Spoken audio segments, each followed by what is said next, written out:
This guy blew off his own brother's arms. Before everything went wrong, Isaac was treated like the future of his noble family. Maids lined up with gifts, workers praised his name, and even his nanny baked all his favorite snacks to celebrate his recommendation to the Royal Academy. Everyone called him a genius. His younger brother Jonas even played music for him with a bright smile as if nothing in the world could go wrong. But everything changed when Isaac caught a strange fever. At first, everyone thought it was just an illness, but after 3 months, a scholar from the magic tower revealed the truth. Isaac's mana was abnormal. It moved too fast, too violently, like a storm trapped inside a child's body, and whenever it collided with the mana around him, it exploded. People were injured, servants died, the mansion lived in fear. Then one day, his mana exploded again and tore off Jonas's right arm. That was the moment Isaac decided he could no longer live near anyone. At just 15, he begged his father to lock him away where no one could reach him. From then on, his room became a prison, his life became research, and every person who cared for him slowly disappeared. His loyal aide Lucas stayed by his side until mana poisoning took his life. His family grew older without him. His father died. And for decades, Isaac remained locked in the dark, eating moldy bread, studying magic, and trying to solve the curse that ruined his life. Then, at 71 years old, his brother Jonas finally came to visit him. They talked through the door for hours, like two brothers trying to recover a lifetime of lost memories. But Jonas revealed something shocking to him. A war broke out, and a gate from another world opened and invaded them. Isaac's concern opened the door, and he saw blood spreading across the floor.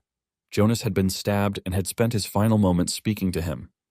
After burying his brother in spring, Isaac finally completed his research and produced a small fireball. He had solved his curse, but it was too late.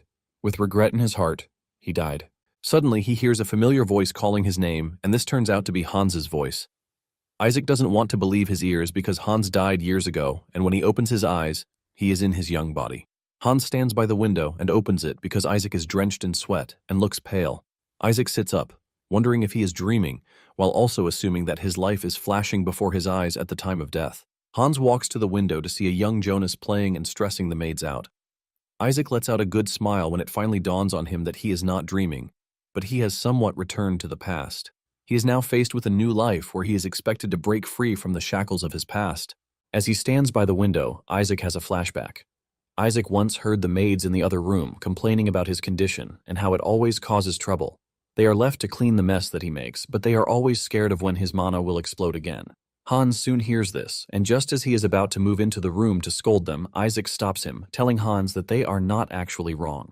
In fact, Isaac tells Hans to stop coming to see him too. Hans has a bandage wrapped around his head, and Isaac reminds him that this happened because he was next to him.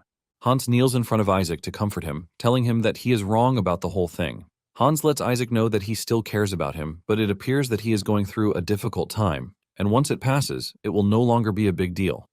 Hans spoke brightly back then, but this was how he also lost his life due to one of his mana explosions. Now that he's been given a second chance, Isaac wonders what he is supposed to do. Isaac decides to take a bold step and he coldly tells Hans to leave. Hans thinks Isaac is joking until Isaac makes it clear that he doesn't want to see him around. Hans reluctantly leaves, and even though it hurts Isaac to do this, he knows that being close to Hans will only put him in danger. As Hans leaves the room, he urges Isaac not to try to shoulder all the responsibility himself. Hans tells him that it is okay for him to trust them sometimes. After he leaves, Isaac realizes that Hans never said this in his dream, but then he slaps his face to confirm that he is truly not in a dream. The slap hurts him so much that it confirms to him that he is back in the past. He wonders how he died in his past life, but he decides to shove this aside because it doesn't matter if it is a dream or reality. What he needs to do is to prevent himself from having a mana explosion ever again. Apparently, in the past, there was someone who suffered the same condition as him, and this person was Zeke von Goethe. He was able to reach a realm where no human had reached before, which is a 10th class mage. This person was Isaac's great-great-grandfather, and he was only able to learn about him from the ancestral records that his father passed down to him when he lived in the underground cell. After years of detailed study, he discovered a way to overcome the special constitution, which is with a particular rune stone. Isaac then carves a pattern from his research onto a mana stone to create the specific rune stone that he needs. Isaac grabs the stone and realizes just how good it is to be young again because his hands used to shake before, but he is easily holding the stone firm. Apparently, to prevent the side effect of his special constitution, which is the mana explosion, the vessel that holds his mana must withstand the endlessly circulating mana. However, Isaac's mana flows so insanely fast and violently that the vessel cannot withstand it. A normal person is supposed to die the moment it shatters, but for some unknown reason, Isaac's vessel restores itself as if nothing happened. This is basically why his vessel can explode 10 or even 20 times and he is still alive. The runestone he just carved intentionally damages the mana pathways, and a continuous impact is applied to the damaged area, which leads to a new pathway opening. This is how the shock of the violent mana ends up getting dispersed. However, the success rate is quite low, and he barely succeeded right before he died. The small flame he made before he died was proof of his success, and he wonders if this will work this time around. Isaac tries to create a small fireball just like back then, but to his shock, he unleashes a flame so huge that it scares the hell out of him. Isaac cannot believe the amount of power that is flowing through him, and when he takes a look at the runestone, it still remains intact. Isaac finally figures out that his pathways have increased to 3. Each of the pathways has a different size and property, and he can manifest 3 magic spells simultaneously. Isaac cannot believe that it actually worked, but he quickly controls himself because this is not his goal. His goal is to prevent any mana explosions from happening, and for this, he figures out that 3 pathways are not enough.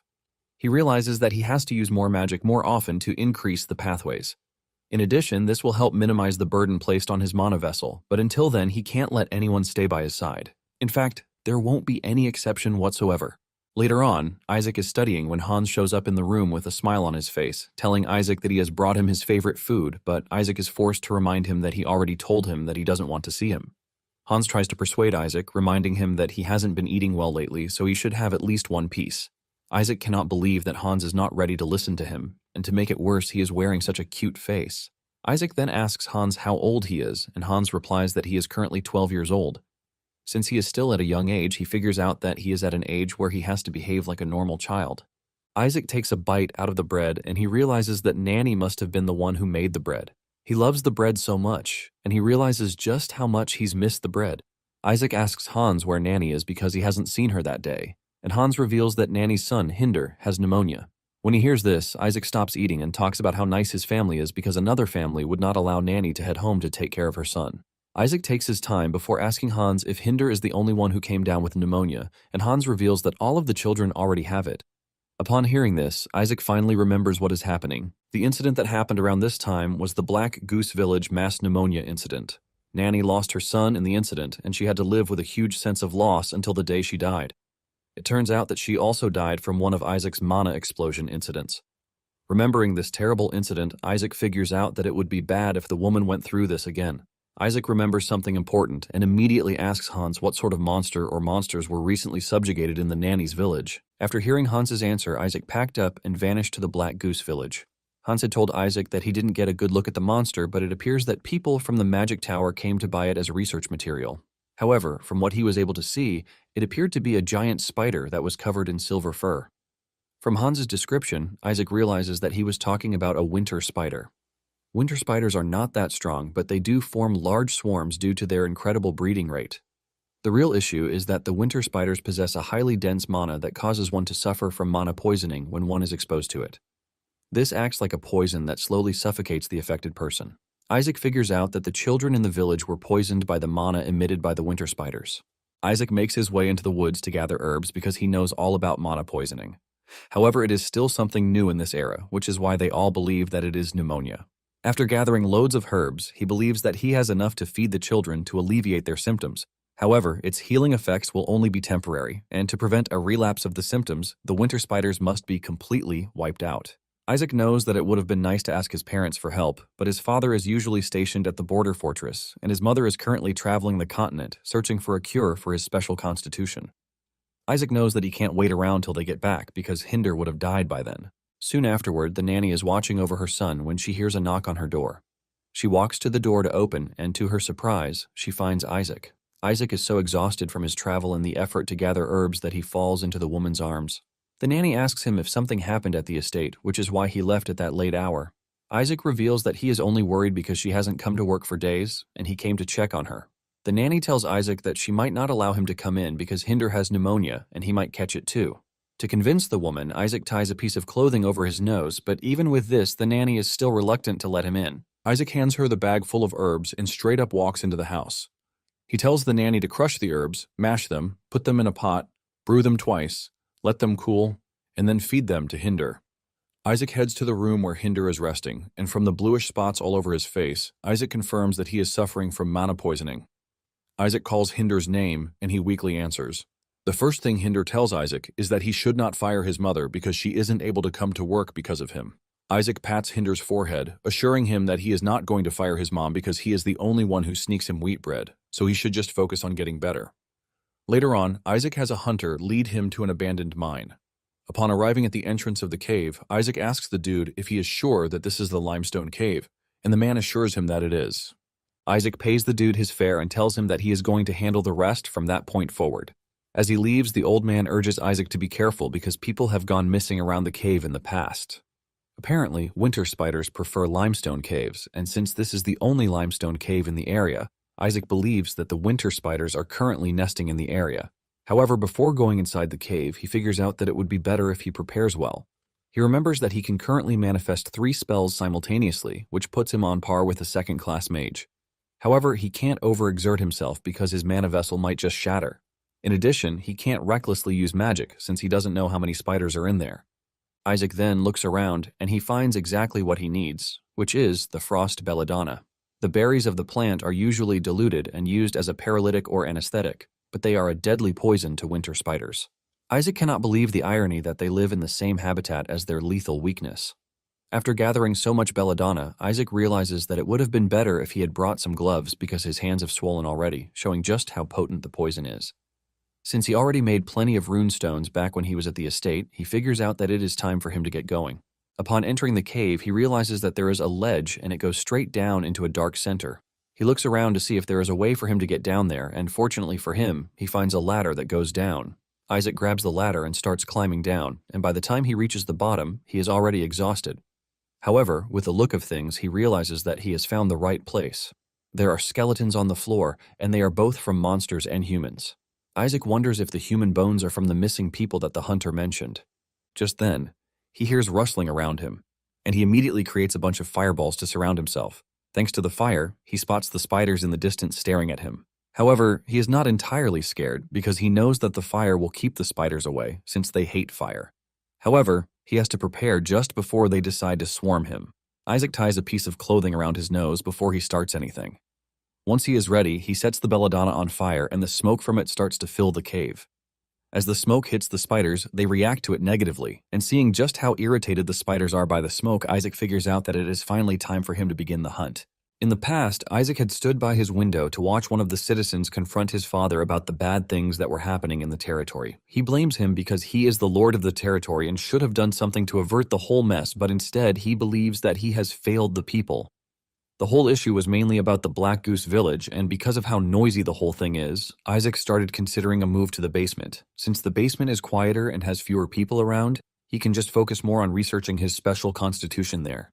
In addition, he considers covering the wall with dimetridium because it is a material with high magic resistance to help contain his mana explosions. After talking to himself for too long, he finally called Hans's name, only to realize that Hans was dead. Now, in the present, as he sits in the cave, he wonders why he has to remember these terrible old memories. He looks around and realizes that the belladonna is seriously weakening the spiders, and since he can't feed the poison to the spiders directly, all he can do is burn the flower and let the smoke spread so it can paralyze them until they suffocate. However, this method is not flawless because he won't be safe from it too, which is why he wrapped a wet piece of clothing around his face as a primary filter. Any poison that slips into his body will be purified with the mana inside his body. He had also created a compressed fireball, which he uses as his defense to keep the spiders away. He is basically using 3 types of magic at the same time, which are purification, fire magic, and phase shift on the fire magic. He is able to cast all 3 spells simultaneously through 3 mana circuits, which could also be referred to as multi-circuit. It was thanks to this that he could buy time for the spiders to weaken, and once they are paralyzed, Isaac finishes them with a fireball. He notices that the survivors are running in one direction, and from a closer observation, he realizes that there is water where they are heading. However, there is still no hope for them because they are going to be burned to a crisp. At the same time, he is scared that he might actually suffocate if he is not careful, so he has to end everything quickly. Isaac then takes off his coat before heading to the water side.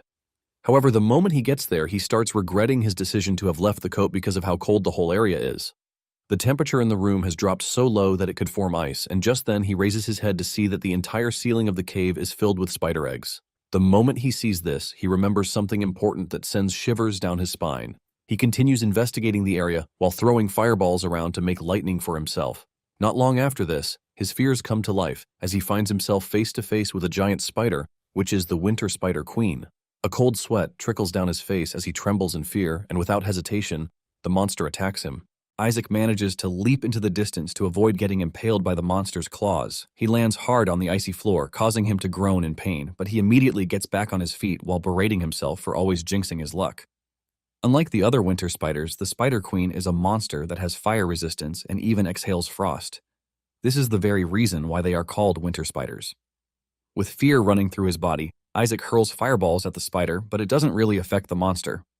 Isaac is not surprised by this because he doesn't expect the spider to just burn up and die like the other spiders. Isaac knows that he would be a dead man if the Spider Queen weren't slow. However, he still has a big problem, and this is the fact that his body is slowly reaching its limit.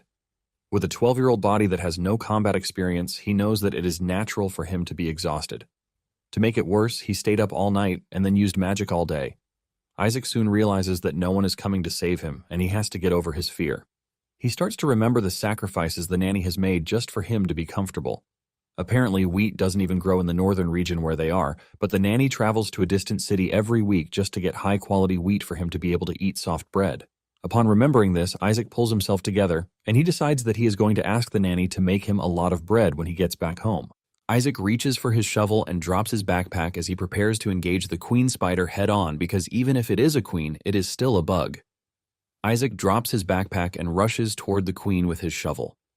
Using the queen's slow movement against her, Isaac strikes her head with the shovel, leaving a hole in it.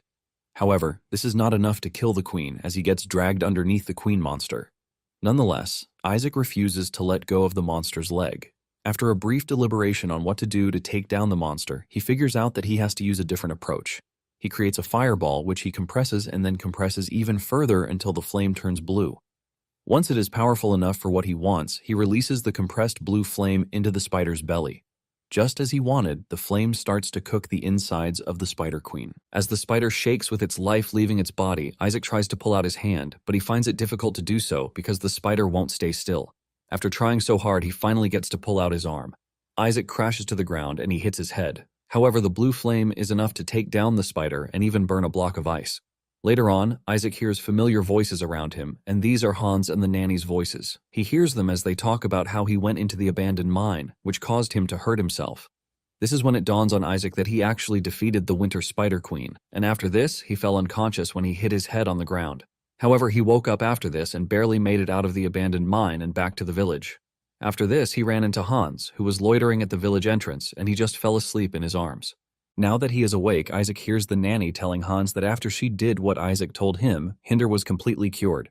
Hans glazes Isaac, saying this is just how he is, because he might have gotten insensitive after the mana explosion, but his good heart never left him. Isaac almost explodes from blushing when he hears this, and he is forced to sit up so they can know that he is already awake. The two are shocked to see this, and he asks them how long he was asleep. Hans tells him that he was out for about half a day, and she asks him if he is fine. He replies that he is good and the pain is a bit bearable. The woman freaks out when she hears this, asking Isaac what he means by bearable. She demands to know why he went to such a dangerous place alone, and he calmly replies that he fell while trying to gather some nearby herbs. Isaac knows that he obviously can't tell them that he killed a monster because there is no way they are going to believe that a 12-year-old like him did, so it would be better for him to just come up with an excuse. Isaac then asks the nanny how Hinder is doing, and she replies that he is much better after she gave him the herbs that he prescribed. In fact, the other kids in the village are all doing well. Isaac is glad to hear this, and he figures out that it would be better to keep the mana poisoning a secret because if the higher-ups find out, scholars would be brought in. It will definitely become a problem if the winter spider corpses in the abandoned mine are discovered. The nanny asks Isaac how he knows about the herbs, and he lies that he read about them in a book. Isaac then suggests that they forget about the matter, and he tells Hans that it is time for them to go. Hans lets him know that it is not proper for them to go yet because it is snowy outside. However, Isaac reminds Hans that he is going to be in a lot of trouble if they find out that he left the estate under his watch. Hans quickly agrees to this, and as they are about to leave, the nanny gives Isaac a basket of apples to take with him. It turns out that the apples were gathered by the villagers to show their gratitude. Isaac then tells the nanny to take another week off because it would be better for her to resume when Hinder has fully recovered. The nanny is surprised to hear this, and she asks Isaac if the head butler won't complain about this. Isaac shocks her, telling her that she is not going to be idle throughout the week. Isaac tells her to make jam with the apples, so he can eat it with wheat bread when she returns to work.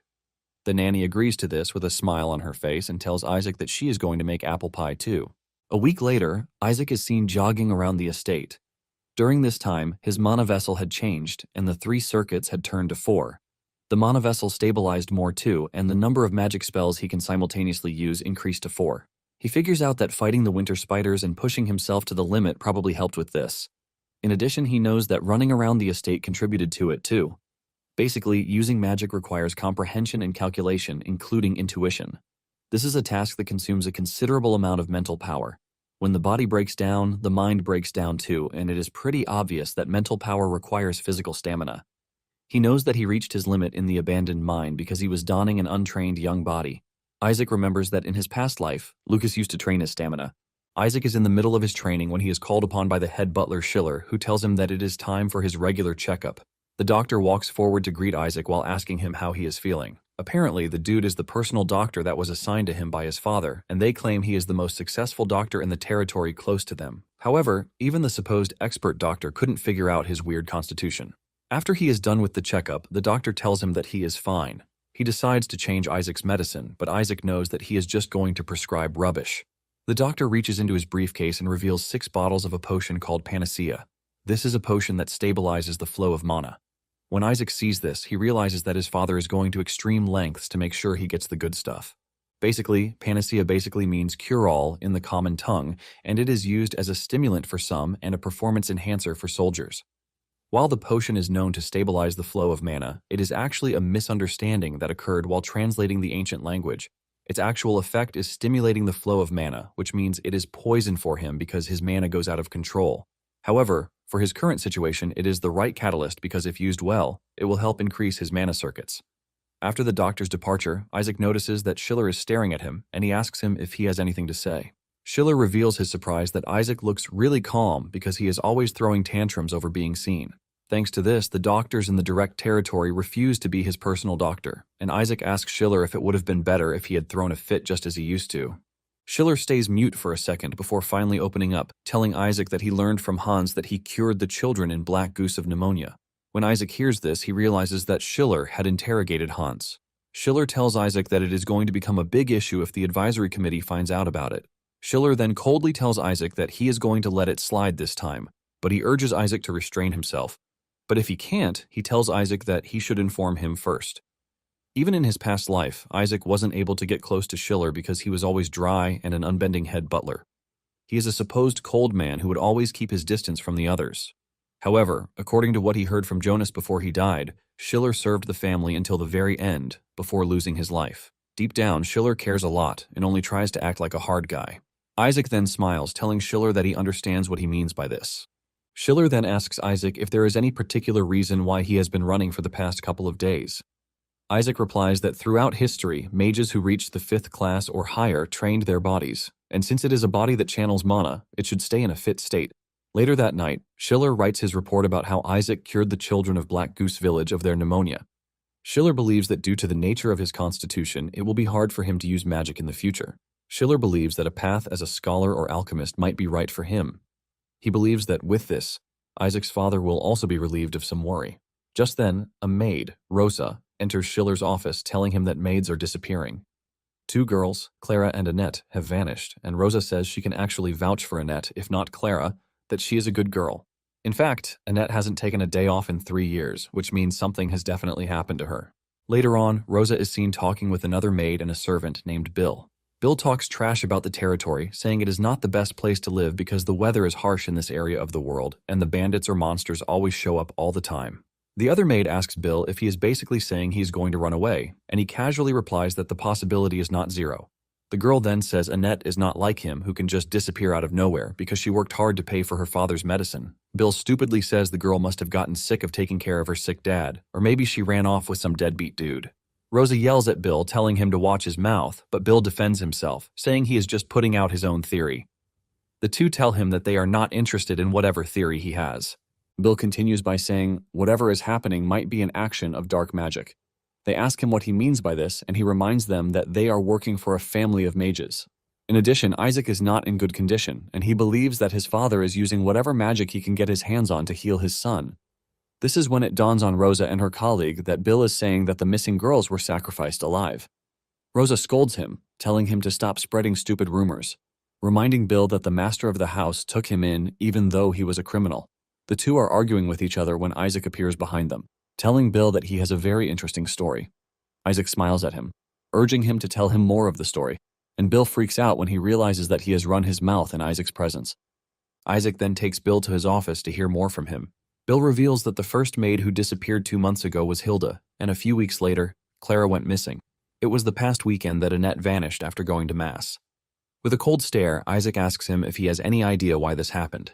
Deep down, Bill is worried when he sees just how cold Isaac's glare is, and he replies that he has no idea what might have happened. Isaac then assures him that he can be honest and he won't punish him for it. Bill is forced to ask if Isaac is sure about what he is saying, and Isaac says yes. Bill stays mute for a minute, and Isaac asks him if he thinks the girls disappeared because of him. Bill stutters before saying it is quite obvious that it is related to him. He mentions that Hans is the closest to Isaac and he is always bruised or injured. In addition, he is always complaining about one pain or the other. Bill continues running his mouth, saying he is pretty sure that Hans would be the one to die the most painful death of all. Bill stops talking immediately when he realizes that Isaac's mood has totally changed and he starts freaking out, begging Isaac to spare his life. He talks about how he hasn't gotten married or even had any kids, and Isaac casually asks him if he wants to live. Isaac lets him know that if he wants to live, he would have to do some work for him. Later on, Isaac is seen in his room thinking about Rosa and Annette. In his past life, after Hans and his nanny died, they were the only maids who volunteered to serve him. Even when he tried to get rid of them, the two refused to leave. He even tells them to stop bringing him potions because they are useless. But the two urge Isaac not to give up hope because everything will definitely get better. Isaac didn't really take this well, telling them how bad it is to kill someone he loves with his own hands. Isaac screams at them, asking them if they know how it feels, and Annette steps up, telling Isaac that she knows because she caused her friend's death with her own hands. Isaac is surprised to hear this, and he asks for more details. Annette reveals that it happened in the past, saying she might have been able to save Clara if she had reached out to her. Annette walks up to Isaac, telling him that she understands his unique situation. However, she lets him know that anyone can end up doing things that they never intended. She calmly tells Isaac that it can happen to anyone once in their lives. Surprisingly, Annette's talk was able to bring him comfort back then. Now, in the present, Isaac regrets that he didn't ask for more details. Moments later, Bill shows up in the room, and it appears that Isaac had given him a mission to find out where the maids went. Bill confidently says he has because it didn't even take him long. Bill claims that he asked around among beggars near the roads, and their descriptions matched perfectly. Isaac asks him what he found out, and Bill replies that the conclusion was that they were grabbed by slave traders. He says the slave traders trick people by saying they will take them to the prosperous South but end up selling them off. Isaac expresses his confusion, saying they could have gone to the South on their own without a broker if they wanted to. Bill then tells Isaac that he has it all wrong because the road to the South is dangerous and treacherous, which is why they needed someone to protect them throughout the journey. After saying this, Isaac agrees with him, saying his theory makes sense, but deep down, Bill has an agenda. He assumes that Isaac is still a kid and that he is clueless about how the world works. Bill then tells Isaac that it cost him a lot of money to get the beggars to talk, so he has spent all 20 silver coins that he gave him as travel funds. Isaac is surprised to hear this because the amount is enough for half a year's wages. Bill claims that everyone was on guard, and Isaac tells him that he doesn't really care about the money because what he wants is to find the maids as quickly as he can. Bill lets off a huge smile when he hears this, and he immediately asks Isaac if there is something else he wants him to do. Isaac says yes, assuring him that he is going to be well compensated for this. Bill celebrates deeply when he hears this because, to him, he has found a sucker. He is convinced that if he plays Isaac right, things will become lucrative for him. He sees Isaac as a freshly laid golden egg, but the only flaw is that Isaac is a ticking time bomb. Nonetheless, he is not worried because there is no reward without a bit of risk. With a smile on his face, he tells Isaac that he can lead him to the broker. But everything happens in a flash, and when he opens his eyes, he finds himself in a cell in only his underwear. He screams out in shock, asking how he got into a cell, but unknown to him, Isaac is standing behind him with a runestone in his hand, and he is coldly smiling at the dude's misfortune. Finding himself in a cell, Bill starts wondering how this came to be. He clearly remembers that everything was going just fine, starting from how he was able to sneak Isaac out of the mansion to meet the broker who took the maids. Everything appeared to be going smoothly until the broker noticed the jewel on Isaac's chest, and he immediately figures out that he is a noble's child. Even though Isaac is a target, Bill can't understand why he was also thrown in the cell alongside him. To make it worse, they didn't even take anything from Isaac, but Bill can't say the same because everything except his underwear was taken away from him. Bill frantically turns to Isaac, asking him if he has a plan now that they have been trapped in a cell. Bill screams at Isaac, who is busy playing with the runestone in his hand. Isaac is surprised that Bill has finally shown his true colors, since he has dropped the formalities of calling him young master. Bill argues with him, asking him if he would use formalities if he were in his shoes, because, as it stands, it appears that they are about to die. Isaac simply tells him that he is leaving to find Annette and the other maids. Bill taunts him, asking him how he plans to do that when they are clearly in a cage. Isaac ignores his worries, and he simply stretches his hand to destroy the cage with his magic, leaving Bill in complete shock. His attitude immediately changes, and he starts referring to Isaac as his master again, asking him not to leave the dungeon without him. Isaac returns the energy, asking him if he knows him, but Bill begs him not to act petty. Meanwhile, some of the bandits have already heard the loud noise from breaking the gate, and they are on their way to check what is going on. Realizing that Isaac is about to leave him behind, Bill goes down on his fours like a dog, begging Isaac not to leave him behind. In fact, he lets Isaac know that he is going to do anything he wants, and the moment Isaac hears this, he remembers that Bill was once in this exact position in the past. Back then, Bill was caught trying to sell the family's secrets to the bandit organization. Bill begged to be spared, but his pleas fell on deaf ears, since he was originally a bandit who was taken in and given a second chance, but he found a way to ruin it. Bill shed tears as he begged with everything he had, promising that he would never betray the family again, but his pleas amounted to nothing as he was cut down in the cold snow and his blood warmed the soil. Isaac regrets the fact that the guy was killed because he would have been useful if he were a bit less greedy. Now that he is in the same position, Isaac figures out that Bill, being a former bandit, was familiar with the underground economy, which is why he was able to track down the maids using his knowledge. From what he can remember, the criminal organization Bill was trying to sell the secret books to in his past life is the same bandit group that abducted the maids now. This bunch of criminals expanded their power via human trafficking, and they eventually spread through Gerda's territory like cancer and tormented the people. With this, Isaac figures out that he has to eliminate any and every seed that could threaten his family. Isaac then whips out a contract scroll, telling Bill that there is something he must do since he is ready to do anything. Meanwhile, in the bandits' boss room, their boss Nears is having a meal while his men stand around to spectate. He also serves his dead father, who is nothing but bones, a meal of his own, while having a weird conversation with the skeleton. Apparently, Nears believes that if he is able to get his hands on black magic, he would be able to revive his father. His men just stand there in disgust, but can't even say anything about what is happening right in their presence. Just then, he turns to his lackeys, asking them where his bathwater is, and he is basically referring to a human he would like to sacrifice and bathe in their blood.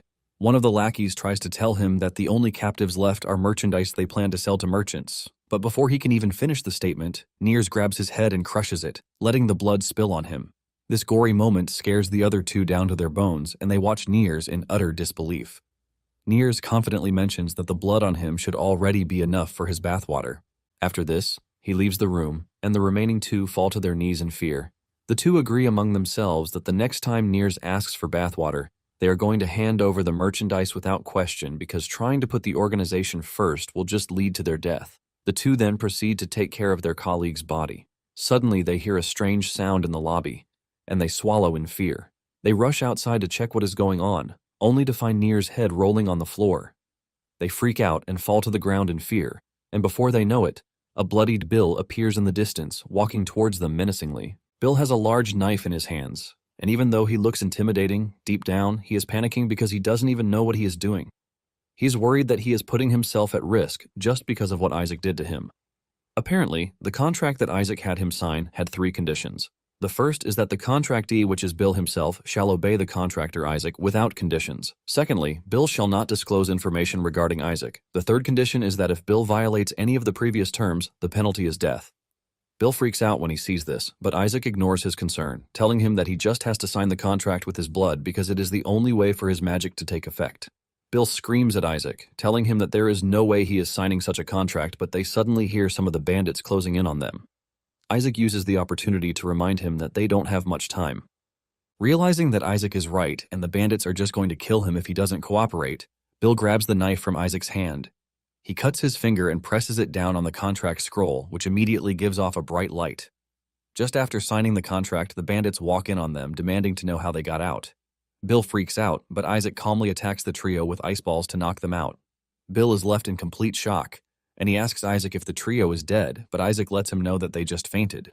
Bill asks Isaac how he is able to do this, and Isaac confidently unveils the ice sphere in his hands, revealing that he simply used magic. After this, Bill gets a cloth from the bandits. and he arms himself with the knife. As they walk through the sewers, Bill nervously tells Isaac that it is his first time seeing ice magic, so he has no choice but to admit that Isaac is amazing. Isaac tells him that it is normal for ice magic to be rare, and this is because it is not really practical. Moments later, they spot another bandit in the corner, and Isaac decides to use this as a lesson for him. Isaac asks Bill what he needs to make ice, and Bill nervously replies that it is basically water. Isaac assures him that this is the right answer, revealing that whether it is moisture in the air or puddles on the ground, what he first needs is to shape the water in the form that he wants. After this, he is going to compress, condense, expand, and then evaporate. Basically, it has to go through these 4 stages, and managing each individually is simple, but executing them at the same time is the hard part. While Isaac is cooking up the ice ball, Bill urges him to hurry up so they don't get caught. However, the warning comes late as the bandit notices them and starts walking up to them. The dude basically serves himself up as a test subject as Isaac unleashes the ice bullet, and it hits the bandit really hard on the head to knock him out. Isaac then tells Bill that because of how complicated ice magic is, it is not very useful in combat. In fact, Isaac wouldn't have tried using it if he didn't have the Frost Mana Stone, which he salvaged from the Winter Spider Queen's carcass.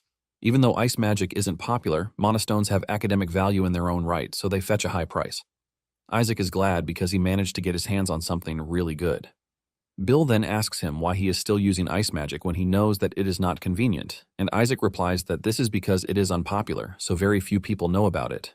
Isaac mentions that it is really hard to distinguish from blunt force trauma, and since it turns to water when it melts, it leaves no evidence behind, which makes it perfect for stealth. Bill then asks Isaac why he is not killing the bandits, and Isaac lets him know that this has no use because even if he kills them, they are just going to be replaced by another set of trash idiots. As they continue taking down the bandits, Bill expresses his concern, saying leaving them alive might give them a chance to continue doing bad things, but Isaac lets him know that this is exactly why he is keeping them alive. Isaac reveals that his target is just one person, and just then, they run into Nears. Bill freaks out when he sees the scary dude, and he quickly informs Isaac of who Nears is, revealing that he is a lunatic who tears people apart with his bare hands.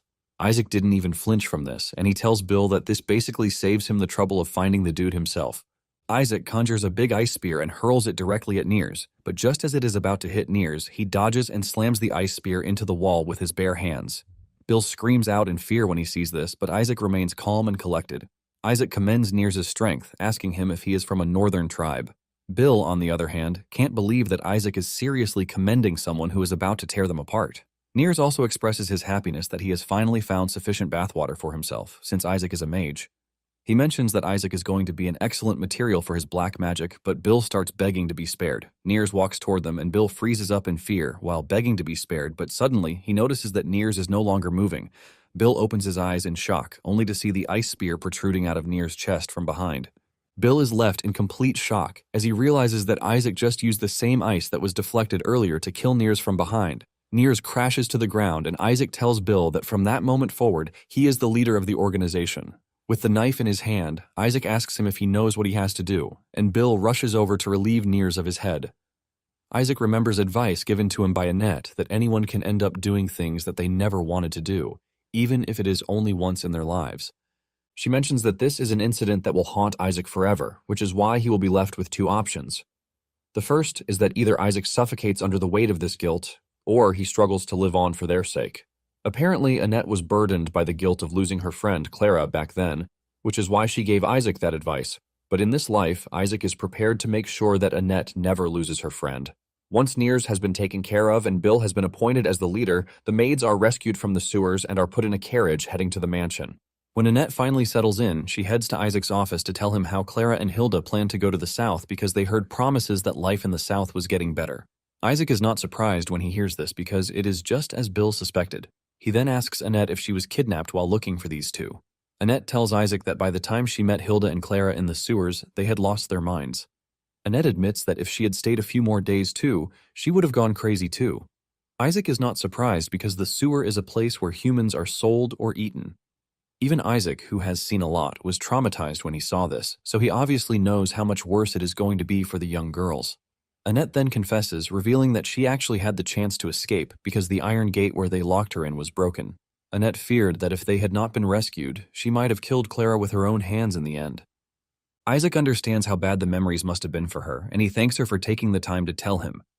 Annette then mentions that there is one thing that is bothering her, and Isaac asks her what it is. She reveals that when the bandits were sending them back to the mansion, she and Clara were happy. But Hilda was different. Hilda mumbles something about dying if she goes back to the mansion. Annette says her words didn't seem like she was scared of being punished, and after hearing this, Isaac tells Annette that he is going to look into it. Annette further adds that Rosa mentions that the reason the bandits suddenly let them go might be because of Isaac. Annette blushes, revealing that she actually believes that Rosa is right because the only person who would pay attention to maids like them is Isaac. Isaac's eyes light up with hope when he hears this, and he thanks Annette for this. He then suggests that they continue the conversation later, so Annette leaves. After her departure, Isaac smiles because he has managed to find a great talent in Annette. He could see her mana pool, and it is pretty impressive, so this convinces him that it might be worth teaching her magic. Later on, two maids are seen talking about the maids who just returned and the fact that Isaac took them back in. They are surprised that Isaac went all this way just for some young maids, and they believe that he has something intimate going on with them. While they are busy making their stupid assumptions, Bill walks past them and he heads into the storeroom.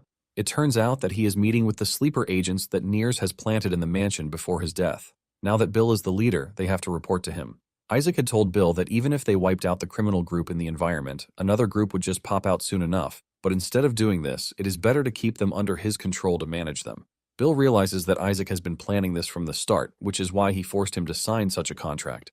Bill is freaking out because if something bad is to happen, he will be the first to die at this point. Bill tries to sit into the role of the boss that has just been dumped on him, and he asks the dudes if they are the only ones Nears planted in the mansion. They confirm this, saying Nears told them to keep an eye on the mansion. Bill smiles evilly, saying Nears is pretty smart to have planted his agents in noble households. Just then, they tell him that Nears has always prepared a tribute, and Bill asks them what tribute it is. They inform him that it is the tribute to be offered to the knights around that time of the year. They reveal that the reason they settled down where they are is that the knights have their backs. Bill is confused when he hears this, and some days later, Isaac is seen training in his room. He hurls a fireball at his target, but concealed behind the fireball is the main threat, an ice crystal. Once the fireball hits, the ice crystal follows suit, dealing the most damage in the end. It turns out that Isaac's mana circuits have increased from 4 to 5 after he killed Nears. Isaac figures out that, at the moment, he just needs to practice multicasting different types of magic simultaneously because he knows he just got lucky killing Nears. He was only able to kill him because Nears underestimated him and let down his guard. He remembers that Jonas told him a lot about the enemies that House Goethe has. Apparently, they were all optimized for dealing with mages, and Isaac knows that there won't be another lucky moment like the one he enjoyed with Nears, so the only option is for him to get stronger so he can protect Goethe. Just then, Hans and the nanny rush into the room, telling Isaac to prepare quickly, and Isaac asks them why they are rushing him. With a smile on her face, the nanny tells Isaac that his father is back, and this news shocks him to his bones. In the past, his father had come to see him when he was in isolation. Even though his father was going through a lot back then, he still sat the older Isaac down to give him a proper haircut. His father even offered to send him to heaven, promising that it would be painless, but Isaac still refused to die, so his father had no choice but to respect his wishes. After he is done cutting his hair, he kisses him on the forehead while telling him that it is going to be their last meeting. As his father leaves the room, he tells his son that he will wait for him in heaven, and he urges Isaac to leave all of his regrets behind when he finally decides to join him in the afterlife. Now, in the current timeline, Isaac is left in complete awe since it is the first time he has seen his father since then. His father tells him that he heard that he treated the children in the Black Goose Village, and Isaac asks him if Schiller was the one who told him this. His father replies that he initially thought he had misheard Schiller, and Isaac claims that he was just lucky. He mentions that he just so happened to read a book about a peculiar case of pneumonia, and the book matched the symptoms of the children in the village. Surprisingly, his father doesn't probe further, and he asks Isaac how he is currently feeling. Isaac replies that he can't say for sure, but it is worth noting that he hasn't caused any explosions in recent times. His father immediately assumes that the doctor he sent from Othon did a good job, and Isaac agrees with him even though he knows that the doctor did nothing. As the conversation continues, he asks his father how the border fortress, Winterband, is holding out. His father asks him why he is curious about something like this, and he replies that he is a Goethe, so at some point he has to go to Winterband. His father replies that it is the same as usual, which is just snow, monsters, and the like. However, he mentions that they stopped at Burn City when they were returning, and they have always done this whenever they needed supplies. Isaac is surprised when he hears this because he recognizes the city as the city where the underground operation is taking place. His father mentions that there was an incident where an infantryman attacked a company commander. Isaac is surprised when he hears this, and he boldly declares that the infantryman has to be executed, but his father lets him know that the affected company commander has requested a military tribunal instead. Isaac hears this and immediately starts wondering why the victim would do something like this. Just then, they hear a knock on the door and two knights enter the room. The two offer their greetings to Isaac, and when Isaac turns around, he notices that the brown-haired man has a bandage over his head. Apparently, the redhead is Fickle, while the brownhead is Randolph. With the two coming to see Isaac's father, the man tells Isaac that he can leave. As he steps out of the room, he hears Fickle telling his father that they have to conduct the tribunal fast so as to execute the offender. Isaac's father is surprised at how impatient Fickle is about the whole situation, and Fickle claims that it is a matter of discipline. Isaac's father asks Randolph what he thinks about this, and he replies that he is only following Fickle's orders. Fickle is surprised that Randolph is acting so casual, even though he was the one who lost an ear. Isaac is able to hear up to this point before finally leaving the vicinity, but from what he has put together, he figures out that Randolph is the victim. Just then, Bill comes running over like a scared sheep, telling Isaac that he has been looking for him because it is a matter of utmost urgency. Isaac calmly asks him what the issue is, and Bill replies that he heard something important from one of Nears' lackeys. Apparently, there were two knights who took a bribe to turn a blind eye to what happened in the underground.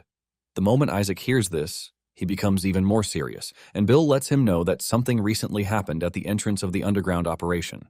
Apparently, the corpse of one of Nears' men was discovered, but the strange thing is that everything except his left pinky finger was cut off. Isaac asks him why this is important, and Bill reveals the scary fact that he woke up on his bed with all the missing fingers on his bed. In fact, he lets him know that they sent a message through his subordinate telling him that if the tribute is not ready in 2 days, they are going to cut his fingers. Bill freaks out while revealing all of these, and he urges Isaac to do something about it because he was the one who forced him to become the leader of the organization. Isaac calmly asks him if there were any witnesses at the time of death concerning the corpse, and he replies that there was one, but it actually happened in a flash. Apparently, it is said that a sword flashed before them, and before they knew it, it was over. The only notable thing is that the attacker had a bandage wrapped around their head. The moment Isaac hears this, he starts walking off, telling Bill that he already knows everything he wants to. Bill is still freaking out, but Isaac assures him that he isn't going to die. Isaac remembers what his father told him about what happened at Burn City when they took care of a bandit to make an example of him. And as if this is not enough, the person's description resembles Randolph's. Isaac is pissed when he puts this together because this only means that those he believes are defending the kingdom are trash. Isaac then makes his way to the dungeon because he wants to have a one-on-one meeting with the man who cut off Randolph's ear. Basically, he wants to confirm if the Knights are connected to the crime organization, which is why he wants to see the prisoner. Upon arriving at the prisoner's cell, he wastes no time asking him if he knows the crime organization called Nears. The dude, who is in chains, sits there in silence, staring into Isaac's eyes, and this is when Isaac notices that the dude is familiar. Isaac continues by asking if the dude knows about the connection between the organization and Fickle. The prisoner gets up and tells Isaac that he is only going to say something to him once, and this is the fact that he knows nothing. He looks intently at Isaac while saying this, but this only gives Isaac the chance to clearly see through him. Isaac smiles while revealing the dude's name, which is Carlson.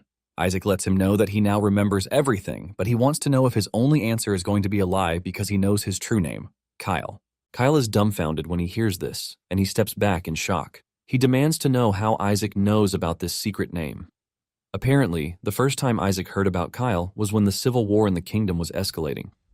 The civil war basically started with the succession ceremony for the throne, and because the second prince lost the war of succession, he betrayed the kingdom and sided with the empire to cause a massacre at the succession ceremony. After the kingdom was subjugated by the empire, the people gathered and started a rebellion, which led to a civil war. It turns out that the leader of the rebel army was Kyle, who goes by Carlson to everyone else. About how Isaac knows about Kyle, he basically read about him in a book, The Chronicles of Villains, which was a popular book that illustrated the stories of several famous villains along with their portraits. The most interesting part of the book is the fact that it was assessed that Kyle will become the continent's 7th swordsmaster, since he is a genius.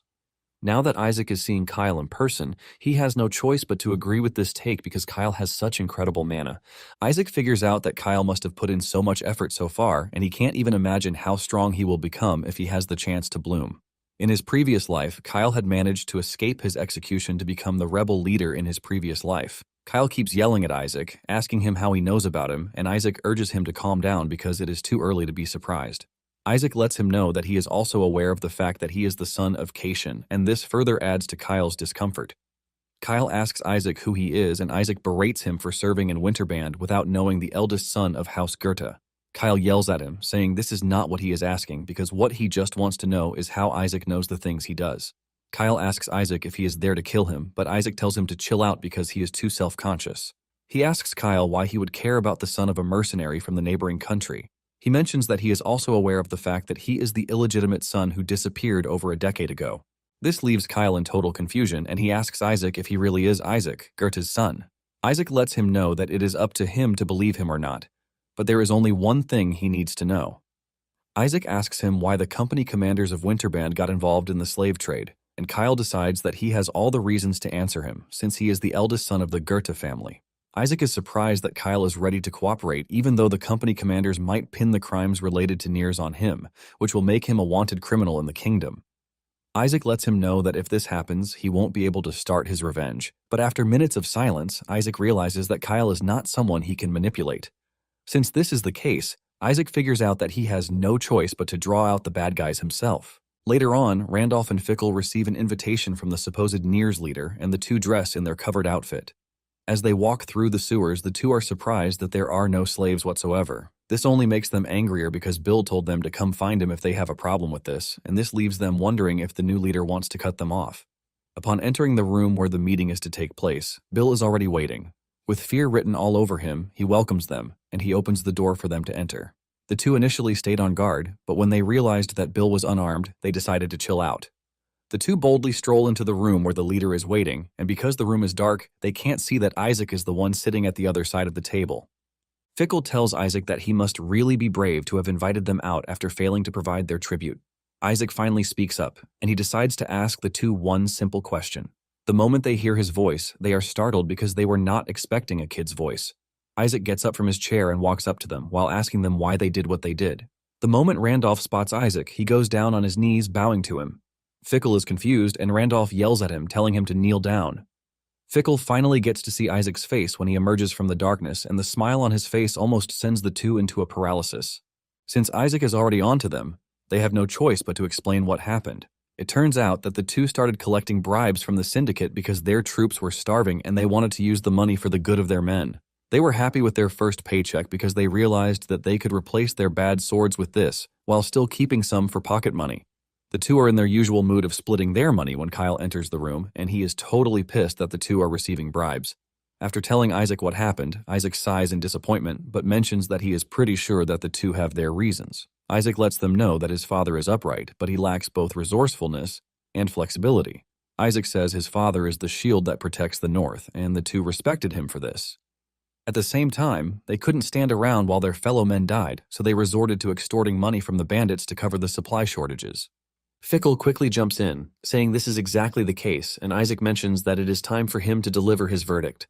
Isaac shocks them by pronouncing a death sentence for them both. Fickle screams out in shock, and Isaac lets them know that his father's judgment wouldn't be any different. However, Fickle doesn't want to accept this, and he gets up in anger, berating Isaac for condemning them to death even after he's heard their story. He asks Isaac if he knows what they are going through in the harsh snow, all in the name of serving the kingdom, and Isaac simply replies that he doesn't. Isaac gets up, telling them that they have no shortage of excuses, but he would like to know why they also kidnapped civilians. While Fickle is trying to argue with Isaac, Randolph remains silent as he bows his head in shame. Fickle claims that kidnapping civilians is all Niers is doing, and Isaac asks him if he is basically saying he didn't cross the line as Niers did. Fickle loses his temper, saying he shouldn't have expected someone like Isaac to understand what is happening. Fickle yells at Randolph, asking him how long he plans to sit where he is, telling him that they are the swords of Goethe, and if it is to protect Goethe, he is ready to cut down anything, even if it is their master's son. Randolph gets up when he realizes that things are getting serious, and he asks Fickle if he really means to kill the young master. Fickle tells Randolph to think about it because their master still has Jonas as his son. Fickle believes that it is better for them to kill Isaac and be done with it. Fickle shows how serious he is by unleashing his aura as he prepares to cut Isaac down. Isaac is surprised that the dude has gotten so serious that he even plans to use his aura. Randolph, on the other hand, is panicking because he never wanted things to turn out this way. Randolph realizes that what they are now doing is no longer for the good of Goethe. And after taking a deep breath, Randolph pulls out his sword to defend Isaac. Randolph reminds Fickle of what he once said to him about being the protector of the kingdom. Basically, Fickle considers himself the shield, while Randolph is the sword. Randolph reminds Fickle of what Kyle said to them. He had mentioned that a sword that can cut through anything without breaking is a masterpiece. But when a masterpiece gains a will of its own, it becomes a demonic sword. Fickle is surprised that Randolph is seriously pulling his sword on him. Randolph ignores him and goes after him. A fight breaks out between the two, and Randolph tells Fickle that he only realized that Kyle was right after his ear was cut off. Fickle yells at Randolph, asking him if he's gone crazy because he is definitely going to die if they are caught. Randolph lets him know that he doesn't care about this because it is their karma. As the two continue crossing swords, Randolph reminds Fickle that the money they have taken has not been used solely for the territory. Fickle slacks off, giving Randolph the chance to finish him off. After their fight, in which Randolph comes out victorious, he stands before Isaac to hear his sentence. On the other hand, Bill is packing Fickle's remains into a sack. Randolph mentions that when Kyle walked in on them, they had the intention of silencing him, but Randolph lost to him, which resulted in him losing an ear. Randolph mentions that Kyle could have actually killed them, but he just told Randolph to open his ears to the truth, cut off his ear, and then let himself get arrested without resisting. Isaac then asks Randolph if he stopped Kyle's execution out of guilt, and Randolph simply replies with a sigh. Randolph is shivering in fear, and he asks Isaac what will happen to his family once this gets out. Isaac replies that he obviously knows the answer for himself, and Randolph stands there in complete defeat. Bill can sense the tension in the room, and he fears that something is about to go wrong again. Just then, Isaac asks Randolph if he would like to pay for his sins through alternative means.